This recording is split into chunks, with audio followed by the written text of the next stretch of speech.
Lendzaba lena yaqala ngeminyaka wanga-2012 lapho make Gabsile Msibi uLadlamini uthi-ke wafika-ke bantfu batambangisa-ke indzawo yakubo. Bathi-ke wakhe-ke endzaweni lengasiyo yakhe, wakhe-ke emhlabeni wakamkhabela.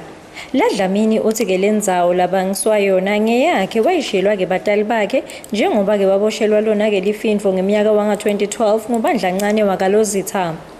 Lese kumkhalisa manje-ke Gabsile Msibi uLadlamini ukuthi sijubo sithi akachubeke ahlale kuleya ndzawo kepha-ke angachubeki aye kulelenye indzawo lebangwako lathi-ke yena nayo ngeyakhe. Isikhalo sami ngikhaliswa sijubo selibandla lesithi mina ngakhe emhlabathini wakamkhabela. Kube mina ngingakakhe emhlabathini wakamkhabela itolo lokufikile wacelela lomnyemake lo wakhe khwala ngendazi kwakami. Wathi wayomcelela ekhaya kithi. So ngikhaliswa ngiloko ukuthi njani phela sekuthiwa ngakhe emhlabathini wakamkhabela ngoba phela sisilesijubo umhlabathi wakamkhabela uqala lapha eTulu ngaka-anti celeni kwemathuna akithi uyofika endase emfuleni. Ngeke phela babeke emathuna bawabeke eceleni kwelikhaya lebantfu and bawubeke kumbe ensimini yemuntu ngeke. Ngikhaliswa ngiloko babi. Wona wathi kuthini ngalo mhlabathi? Ngathi umhlaba wakithi babi. Wakalonyiki ekhaya kithi.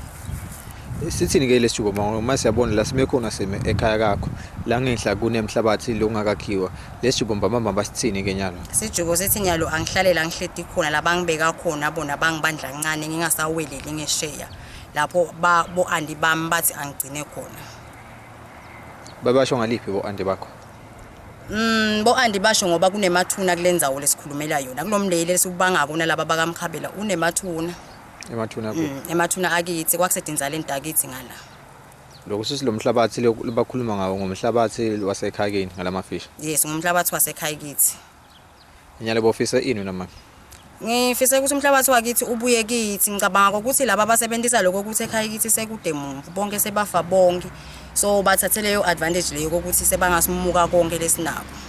Msibi uthi uva-ke buhlungu ukuthi sewumukwe indzawo yakhe lebekathi-ke utawulima kiyo ngoba yena sekude elabadzala labatawukhona-ke nekumkhulumela.